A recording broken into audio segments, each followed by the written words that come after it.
Hey, deserving listeners, the Ultimatum. Let's watch. Thank you for saying that. But my question is, everyone's there rooting for you, and you're there defending Vanessa, and she's basically telling you to fuck off. I didn't want to say anything that was like gonna hurt anyone, which I don't know what Lexi was talking about, if anyone has clarity on that.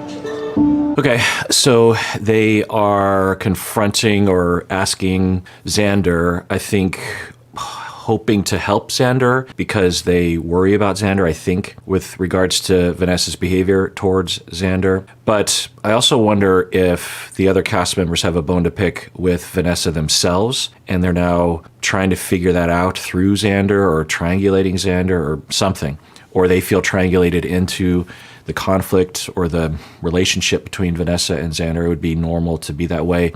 I'm guessing you all feel triangulated as well, just watching, meaning that you have emotions and impulses to save one or yell at the other or do something. So that's normal. And what do we do with that, right? Do we differentiate? Do we figure out what to do? Or do we create more chaos and problems? Do we add to the stability of the conflict and the tension and the problem and the lack of differentiation? That's always the key. Now, from a distance point of view, myself, yourself, it's not likely that we'll get involved, but the cast members feel it. So Xander said something interesting, that they don't want to say anything that would bother anyone. And that certainly fits with Xander's behavior.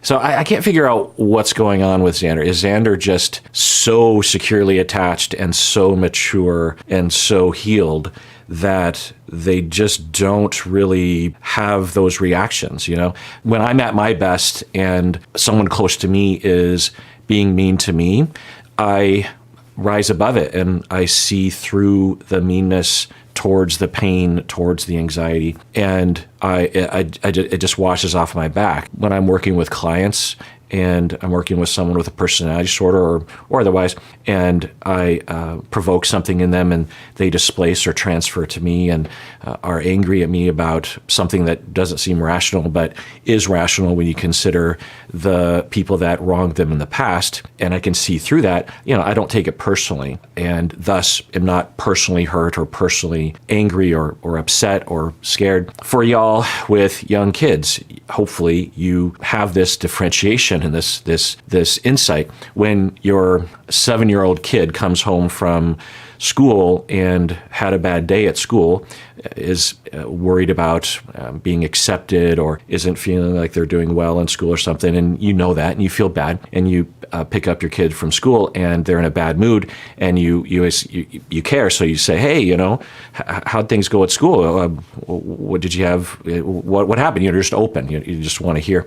And the kid starts yelling at you. It's like, get off my back, you know. I don't even know why you put me in this stupid school. And if you just would have done it, you know, and the kid's yelling at you, hopefully you differentiate and see through it and say, oh, well, it must have been a really hard day, and I'm not going to take it personally. I'm not going to defend myself. I'm not going to feel hurt.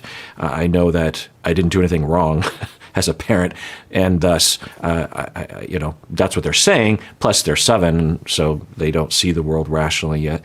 So, you know, I'm not going to react. And the same goes for loved ones, spouses. Anyway, so I can't figure out if Xander is that, which there's some evidence of, or if Xander is avoiding and is scared to confront, anyone. I can't really tell. I'm leaning towards the first, but we'll keep an eye on the second. She experienced something with Vanessa that super triggered her. That's what that whole confrontation was about. It was like, I don't understand why you're here. I don't get it. But how and why? I don't understand. I don't know. I know. I'm not trying to like. Yeah, no. I'm just like, and I would tell you if I going. knew, but like, I don't want to speak for her because I don't know their day. I wasn't there. I just know what my trial. So one of the key differentiating factors between those two conceptualizations that I mentioned earlier is Xander's emotionality. If Xander exhibits fear and discomfort with the conversation and thus is avoiding out of fear, then that's one thing. If Xander is having I'm just trying to think if someone was at their best. I'm just trying to think if I were at my best in the situation And it'd be hard. And the longer you're in that situation, the harder it is to differentiate. I mean, the most healthy person in the world, after days and days and lots of time, just even in this conversation, you start to lose your ability to differentiate, meaning that you lose your ability to see the situation straight, to refrain from impulses, to soothe yourself internally from the onslaught. But we'll watch Xander's emotion here. So if Xander was that first conceptualization of health, then Xander probably wouldn't have an emotional reaction and would exhibit altruism, maybe even some explanation like, well, yeah, I mean, I get that y'all are upset at Vanessa, and I don't know what to say, but I just have a policy that I just don't want to get involved, or we'll keep an eye. My wife told me, but I think the overarching thing is that she doesn't understand the intentions of Vanessa. She doesn't understand the intentions. And to be honest, I don't either. Why is Vanessa here? I'm not here to keep talking about Vanessa. By you saying that you're not here to talk about Vanessa, that is you excusing her and dismissing her behavior. Yeah, could Mildred convince me of that? Maybe, but that doesn't resonate with me. It's not very convincing. And I've been there before. This is a little triggering to me. I can't get into specifics. This was not with any clients. This was in a professional setting. And I was not in charge. I didn't have any authority. I was just one of a number of colleagues. This is years and years and years ago, in case I have any colleagues watching. And I know some of you are. And thanks. It's nice. It's flattering. Anyway, so but some of you might even remember this, and let me know if you do. But anyway, there are situations that were along these lines. Anyway, I was in a large meeting of colleagues, and there was a long-standing conflict between two different groups of colleagues, I'll just say. They were fighting, and it was going on for a very long time. And it came to a head that particular day in that particular meeting, and they were going after each other. And as I'm watching the two of them, I agreed with one side, but I just thought, I knew the unreasonable side, the unreasonable colleagues. I just knew there was no reasoning with them because I'd seen it so much. And the new people that were fighting with these other unreasonable colleagues hadn't had a lot of experience with these people and were just sort of realizing, oh my God, those colleagues are problematic. And so they still believed or were so triggered or something that they were going after. And I'm just not the sort of person to get involved with stuff like that. If I'm in charge, if I'm the professor in the class or I'm the program director, so I have authority, I do get involved. But if I'm just one of the participants, in fact, just in general, if there's a training, for example, or a class when I was in graduate school, I tended not to talk very much. I'm a fairly reserved person and kind of socially anxious, honestly, in situations like that. I often think I'll have an impulse to say something and I'll be like, it's not really that interesting, so I won't bother anyone. There's enough talkative people in the room to fill up this space. They don't need to hear my silly ramblings, which is why I do it on YouTube, where people can't turn me off, or they could, but maybe that's the point, is you can turn me off if you want to. It's voluntary, subjected to yammering. Anyway, the point is I observed that, and the problematic colleagues, after, it was hard, it was rough for a couple hours of these people yelling at each other, and I went through a lot of phases. At first I'm like, oh, okay, should I get involved? Should I help? And then it just seemed like, oh boy. And then I just checked out. I probably just went on my laptop and started going to Instagram or something. And at a certain point, just hours into it, the problematic colleagues turned to me out of the dozen of other people that were sidelined on the situation and said, Kirk, how come you're not saying anything? And by you not, and I'm like, what do you want me to say? and the problematic people are like, you not saying anything, that's problematic. And I'm thinking, in my head, I'm thinking, wow, so the problematic people are calling me problematic for not being triangulated into this. And also in my head, I'm thinking, you don't want to know my opinion because I have a lot of opinions about you. But I just knew there wasn't any point because I just don't I just didn't have any power, and it would just make things worse for the group. It would just prolong it. It would make things bad for me politically. There's a lot of horrible things. And I had effectively, for months, maybe years up until that point, I had avoided getting involved because there just was no point. And anyway, so when Mildred is being pointed, it sounded almost exactly tone-wise as that person was yelling at me. And it was also scary because all of a sudden the entire meeting is now staring at me, and other people in the room didn't necessarily know me or the problematic person. The problematic people knew me better than a lot of other people did. So I felt like the bystanders would see me as also problematic because this other person is calling me problematic, and I'm like, eh. And I'm pretty sure all I did was, I think I felt like, well, I have to say something now or else I will get triangulated into this. And so I think I might have said something like, well, I see a lot of issues and people are upset at you. I don't know. It's something real generic and not useful and boring. So they would just turn away from me, which, eventually worked. And yeah, it was hard, not only that moment, but a lot of that. And so we can use this as a jumping off point, this moment and my moment. Triangulation, I've talked about before. It's a Bowenian concept in family therapy developed in the 50s and 60s, in which Murray Bowen observed in families. This is before family therapy or systems theory was really integrated into therapy, where people would come into therapy for various different disorders or issues. And what pioneering family therapists like Murray Bowen observed was they would effectively treat the individual and send the individual home, and the symptoms would reemerge. So they'd get the person back into the facility, they'd treat the patient would get better, they'd send the patient back, and the symptoms would emerge. They'd be like, well, what's happening? So they had very rudimentary ideas or hypotheses about what was going on. So they did a lot of research where they would pull families in, and I think one of the experiments they would have the families live in a cabin and they would observe the families. This is in the 50s, 60s. And what they found was that the pathology in the individual was not individual. It was a part of the system. And when you understand the system, when you understand how the family interacts, then you have an idea as to the underlying reasons for the pathology. And there are various different levels on this dimension. There will be purists in my field that will reject any notion that individuals can have a psychopathology like schizophrenia or depression or anxiety or personality disorder, and they will attribute all the individual's issues with the system. On the other end of the spectrum, you will say it has everything to do with the individual and has nothing to do with the system.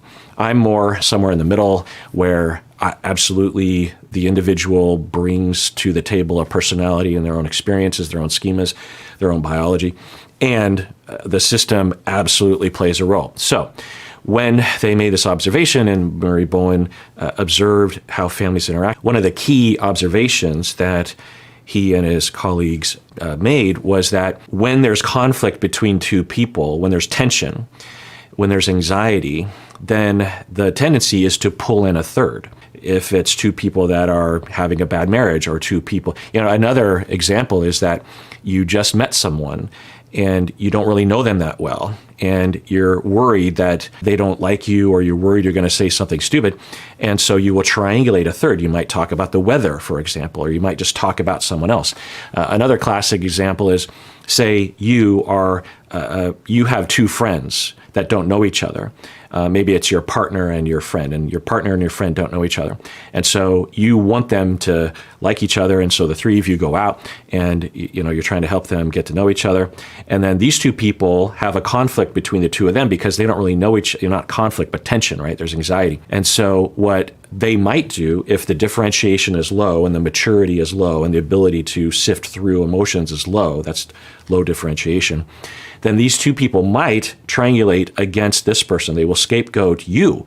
Your partner and your friend will make fun of you and will say, oh, well, Jane, she's da-da-da-da-da. Oh, yeah, I totally know that. Oh, my God, we're now bonded against you, And that hurts, right? It's not an effective way to actually it'll work to bring these two people together. But now both of them have hurt this person. There's conflict. The conflict. So the tension just goes round and round and round, and the anxiety goes around and around instead of it being resolved. Whereas differentiated people in this situation, these two people they would have an impulse to scapegoat you, but they would say, "Oh, but that's not okay." And what's going on with me? Well, I guess I'm. This is all internal, and it could happen in a half a second. I guess I'm a little insecure, as I do sometimes, with this person liking me. But it's okay. They probably will like me, and it's normal to worry about that. And they're probably worrying about the same thing. So I should just relax and take some time. Don't make fun of my partner to bond with this other person. That's not nice. And so that's what differentiation means: the ability to kind of reflect on your impulses, on your emotions, on the scenario, to zoom out and say, like, okay, this is what's happening. So in my situation with my colleagues, I don't know what the problem was precisely, or I guess I could take a guess, but it would give too much information. There was tension and between these two groups, and because they were unable to resolve, and honestly, there was a leader in the group who could have wrangled the situation, should have wrangled the situation, but didn't, which was bothersome to me. So because these two groups of people are fighting with each other, and the leader is doing nothing, not trying, because there's functional triangulation. You can triangulate yourself functionally, and you can triangulate yourself dysfunctionally. Dysfunctional is to keep the tension going, or to not help resolve the tension overall in the system. So a functional leader would enter in and try to bridge the gap. And anyway, it's hard. Anyway, so for these two groups of people, there was no third. They were trying to triangulate the leader, and that wasn't working. And eventually, they just decided, or one person decided in the tension, to triangulate me. And I don't know why I got singled out of all the people who weren't saying anything. I could make some guesses, but that was an attempt to alleviate that tension. And one of the ways that you can be differentiated when that happens to you, depending on the situation, is to differentiate and see the bigger picture and take an action that is best for the system and maybe best for you. I don't think there was anything I could have done to make it functional, but I could have made it worse by laying into the person that was calling me out or adding my own stupid thoughts. So the best differentiated thing one could do is to appease the person calling me out by attempting to say something, because if I just ignored it, that would be pretty rude. But at the same time, just not getting involved, right? So I guess I'm patting myself in the back on a certain point, but that's the idea with triangulation. So right now, the group, Mildred maybe in particular, has a beef with Vanessa, I think for reasons that we could imagine. And the tension is between Vanessa and Mildred, and maybe Vanessa and the others, but maybe particularly Mildred. And so Xander is now being asked to try, is being pulled into that. You could also say, and this all happens at the same time, that Xander and Vanessa have the conflict and Mildred is being triangulated in.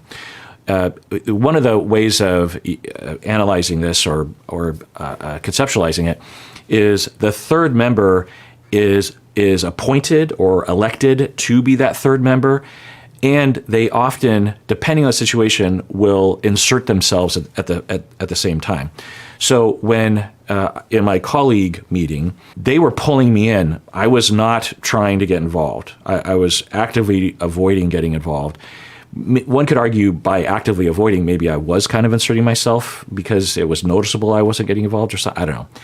But so when you think about Xander and Vanessa having a conflict, Mildred is seemingly more inserting herself as a triangulated third than that Mildred is being elected to it. Because certainly Xander isn't calling upon Mildred to get involved, doesn't look that way. We didn't see the whole conversation. So that's one thing to think about, is if you're ever triangulated in, there's a possibility you actually stepped into it subconsciously. You actually wanted to get involved or signaled or involved yourself somehow. And like I said, there is a functional way. When people come to therapy, couples, families, individuals with me, I'm often triangulated in, right? Especially if the tension is in the room. But a lot of people come to therapy complaining about other people in their lives. And so I am being triangulated in. The key is can I differentiate in that moment so that I don't react in a way that is dysfunctional and in a way that is perpetuating the anxiety and the tension? And can I see my way through the situation such that I can actually help the situation? Sometimes the best thing you can do is nothing, is to be in contact as a triangulated third. You hear people, sort of like if you have two kids of yours who they're in the other room and there's a fight.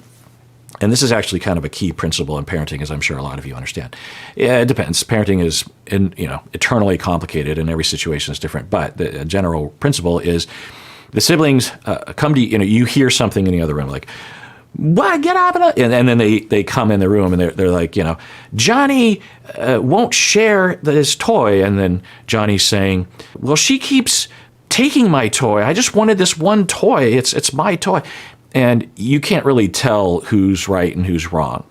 And a principle in effective parenting is to not side with either side, to not run away and go like, "Get away from me," and to not get angry at both of them, but to hold the situation. You're there. You're just like, "Okay, so what I'm hearing from both of you is this and this.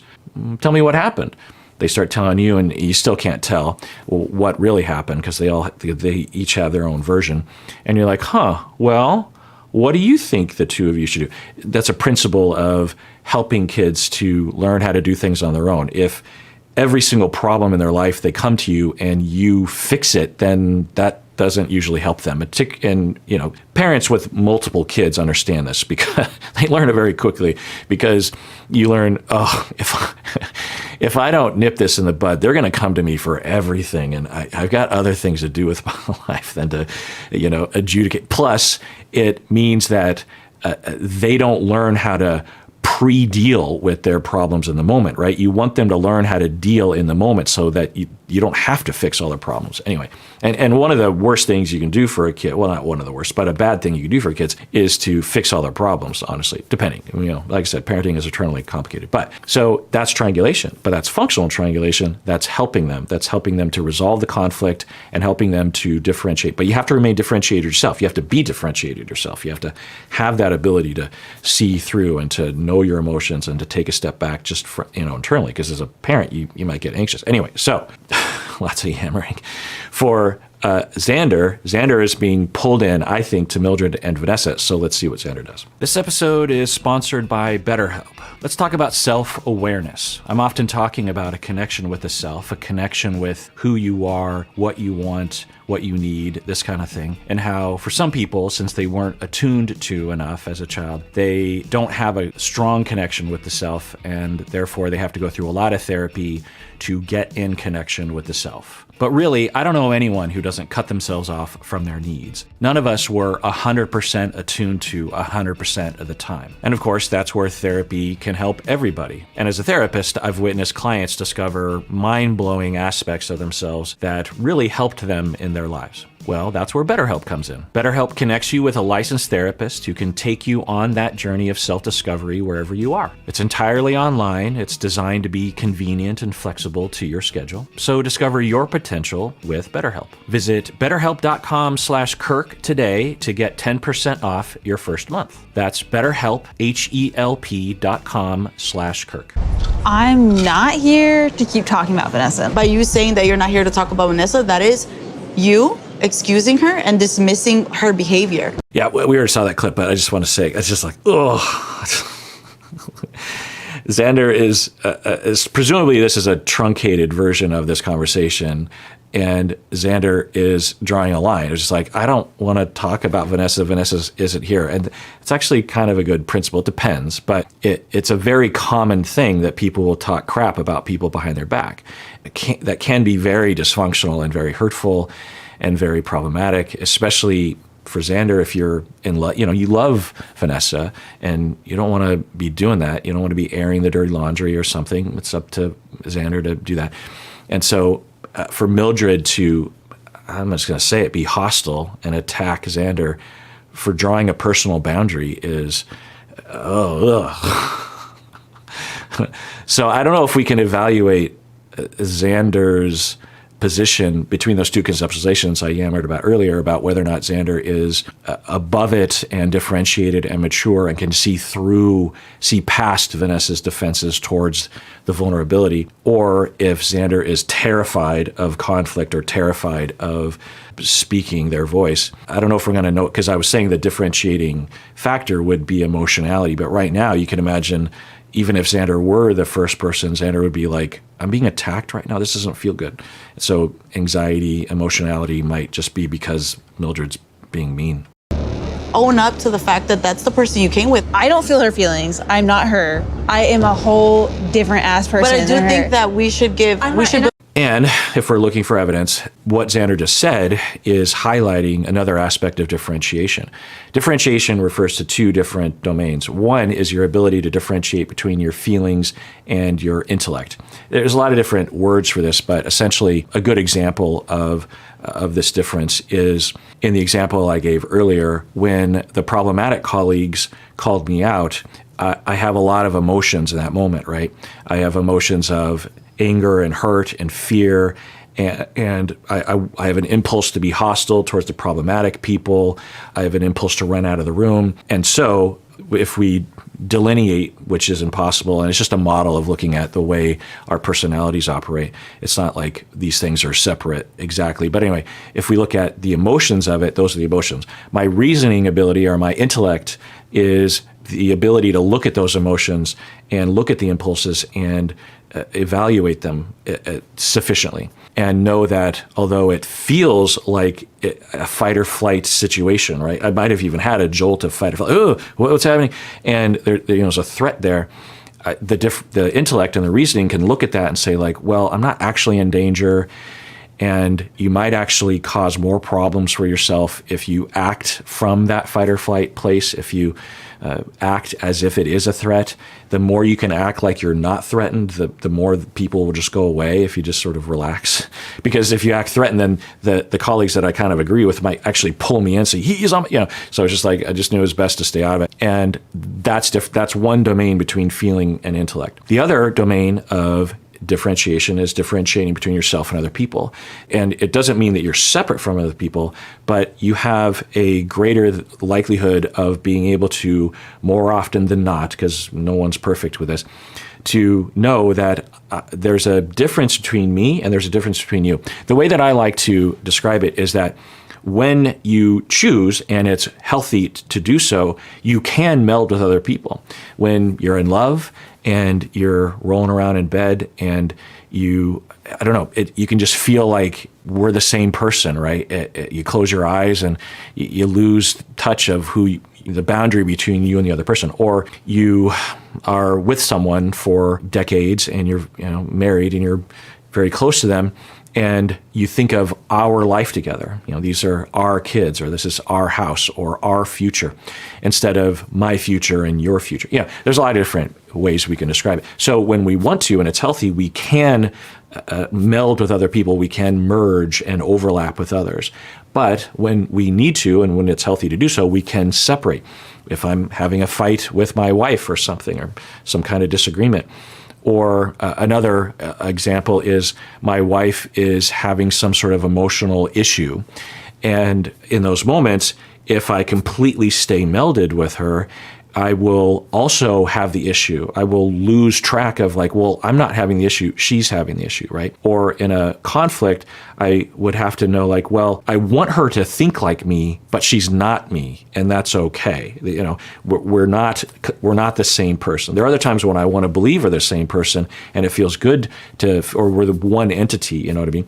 And there are other times where it's necessary and healthy and okay and functional to be like, we're not the same person. She's a different person. I'm over here. We're connected, but we're not the same.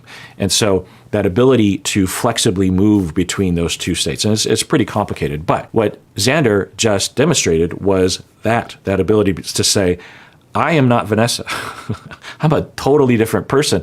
So I think what Xander is saying is, and maybe Xander will say, and it'd help to say, look, Mildred, if you got a problem with Vanessa, go for it. But I don't know how I can help with that exactly.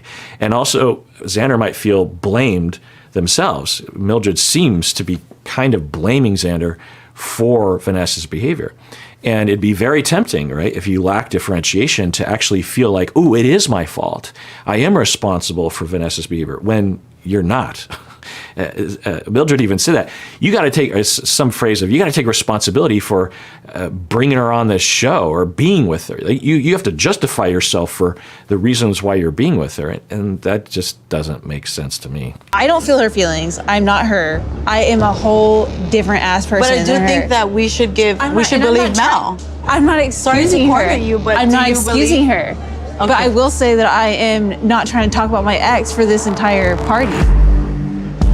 Okay, so it kind of looks like Xander is more on the differentiated side, and there's some ticks in the, given that Xander is having altruism for Mildred, but like, look, I'm not justifying. I just don't want to talk about Vanessa the whole time. So that's some ticks in the column of that first conceptualization that Xander and the way Xander is, the way how nice Xander is, I guess is the word to put, particularly in the face of Vanessa's behavior. There's some ticks in the column that Xander sees through the defenses and rises above it, instead of Xander is terrified and shuts down or is in denial or something like that. There's still a chance that it's that, or versions of both maybe. Excuse me.